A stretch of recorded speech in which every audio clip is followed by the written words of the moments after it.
ሰላም ሰላም ጤና ይስጥልኝ የተወደዳችሁና የተከበራችሁ የጊዜ ሚዲያ ቤተሰቦች እንዴት አላችሁ? በያላችሁበት የዓለም ጫፍ በያላችሁበት የሀገር ጥግ ሁሉ ሰላም፣ ፍቅር፣ ጤና ትሆኑ ዘንድ ዘወትር ምኞታችን ነው። ኤልያስ ደግነት ነኝ። የምትከታተሉት ደግሞ ጊዜ ሚዲያን ነው።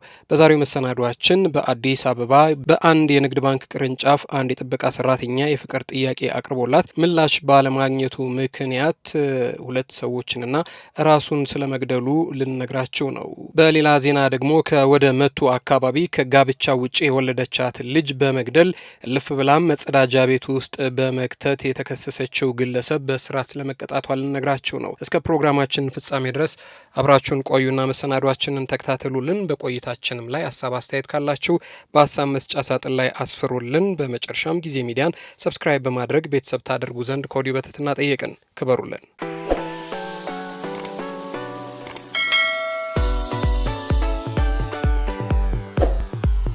ቀዳሚ ወዳደረግነው ዜና ስንመጣ በመቱ ከጋብቻ ውጭ የወለደቻትን ልጅ በመግደል መጸዳጃ ቤት ውስጥ የከተተችው ግለሰብ በእስር ስለመቀጣቷ ተሰምቷል። በኢሉባቡር ዞን መቱ ወረዳ ውስጥ ከጋብቻ ውጭ የወለደቻትን ልጅ በመግደል መጸዳጃ ቤት ውስጥ የከተተችው ግለሰብ በእስራት መቀጣቷን የተገለጸው የኢሉባቡር ዞን ፖሊስ ዋና መምሪያ የኮሚዩኒኬሽን ጽህፈት ቤት ኃላፊ ምክትል ኢንስፔክተር ለማ ቦይዶ ለብስራት ሬዲዮ እንደተናገሩት ከሆነ ተከሳሽ አሚና ድሪስ የተባለች የ23 ዓመት ወጣት ሐምሌ 5 ቀን 2016 ዓ.ም ከቀኑ 5 ሰዓት ከ30 ላይ ሴት ልጅ ከጋብቻ ውጪ የተገላገለች ሲሆን ወዲያውኑ የወለደቻትን ልጅ በመጸዳጃ ቤት ውስጥ እንደከተተቻት በማስረጃ ተረጋግጦባታል። ተከሳሿ ሳታውቅ ከጋብቻ ውጭ አርግዛ ሴት ልጅ በሰላም ከተገላገለች በኋላ ከጎረቤቷ ባለው መጸዳጃ ቤት ውስጥ በህይወት ያለችውን ልጅ በመክተት ህይወቷ እንዲያልፍ ማድረጓ ነው የተረጋገጠባት። በመጸዳጃ ቤት ውስጥ የተለየ የደም ምልክት የተመለከቱት የቤቱ ባለቤቶች ጉዳዩ እንዲጣራ ለፖሊስ በማመልከታቸው ፖሊስ ባደረገው ማጣራትና ክትትል ተከሳሿ በህብረተሰቡ ጥቆማ በቁጥጥር ስር ልትውል ትችላለች። ፖሊስ በቁጥጥር ስር ያዋላትን ተከሳሽ ከጋብቻ ውጪ በመውለዷ የወላጆቿንና የአካባቢውን ሰዎች ተጽዕኖ በመፍራት የወለደቻትን ሴት ልጅ ከነ ህይወቷ በመጸዳጃ ቤት ውስጥ መክተቷን ለፖሊስ በሰጠችው ቃል ማረጋገጥ ተችሏል። ፖሊስ አስፈላጊ የተባለው ምርመራ ሂደት በበቂ ማስረጃ በማጠናቀር የምርመራ መዝገቡን ለአቃቤ ህግ ልኳል።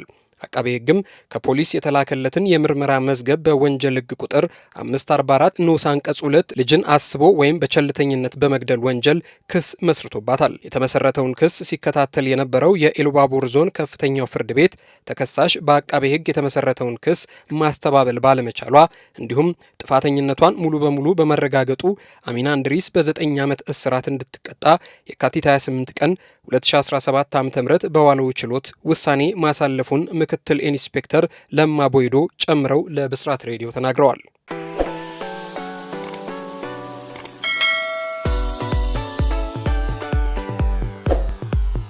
ወደ ቀጣዩ ጉዳይ አመራን። ፍቅር ይሁን ትዳር ወደውና ፈቅደው ሲጀምሩት ነው ያማረ የሰመረ የሚሆነው።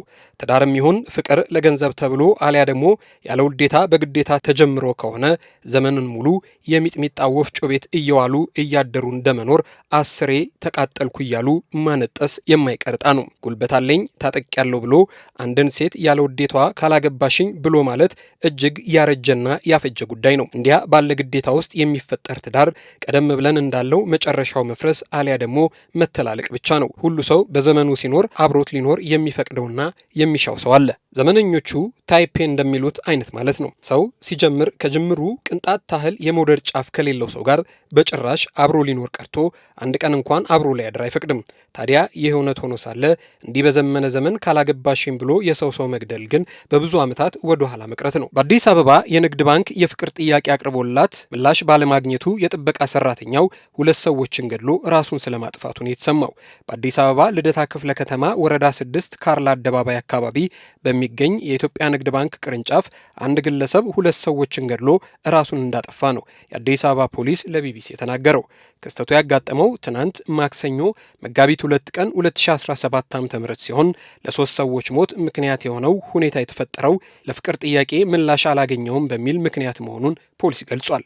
አቶ ሽፈራው ረጋሳ የተባለ የባንኩ ጥበቃ ሰራተኛ ለስራ ባልደረባው የፍቅር ጥያቄ አቅርቦላት ምላሽ ባለማግኘቱ ግለሰቧንና ከግለሰቧ ጋር የፍቅር ግንኙነት አለው በሚል የጠረጠረውን ሌላ ባልደረባውን በመግደል ራሱን እንዳጠፋ ነው የአዲስ አበባ ፖሊስ አስታወቀው። ግለሰቡ የፍቅር ጥያቄ ያቀረበላትን ወይዘሪት ሀና ተስፋ የተባለች የ32 ዓመት ወጣትና አቶ ንጉሴ ብርሃኑ የተባለ የስራ ባልደረቦቹን በጥይት ተኩሶ ገድሏል። የአዲስ አበባ ፖሊስ የህዝብ ግንኙነት ኃላፊ ኮማንደር ማርቆስ ታደሰ ለቢቢሲ እንደገለጹት ከሆነ ወንጀሉን የፈጸመው የጥበቃ ሰራተኛ ካለተራው ሌላ ሰራተኛን ተክቶ በመግባትና ከምሽት የጥበቃ ሰራተኞች የጦር መሳሪያ በመቀበል ግድያውን ፈጽሟል።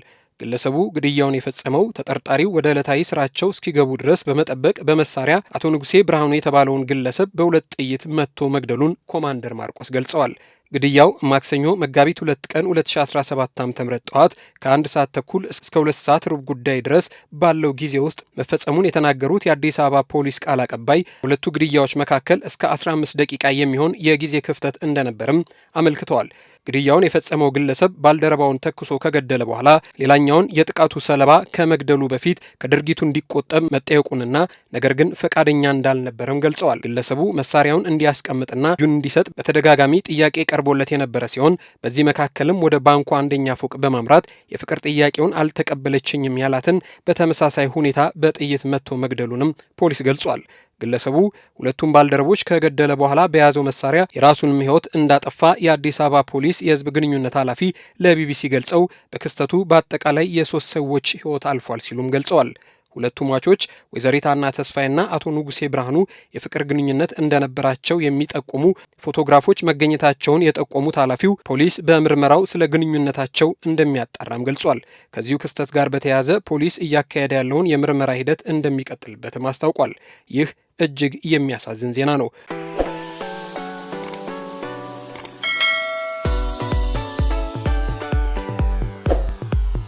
የተወደዳችሁና የተከበራችሁ የጊዜ ሚዲያ ቤተሰቦች ለሰዓቱ የነበረን መረጃ ይህንን ይመስል ነበር። እስከ ፕሮግራማችን ፍጻሜ ድረስ አብራችሁን ስለቆያችሁ እጅግ በጣም ከልብ አድርገን እናመሰግናለን። ጊዜ ሚዲያን አሁንም ሼር፣ ላይክ፣ ሰብስክራይብ፣ ኮሜንት በማድረግ ቤተሰብ ታደርጉን ዘንድ ከወዲሁ በትህትና ጠየቅን። አብራችሁን ስለቆያችሁ እጅግ በጣም ክብር ይስጥልን።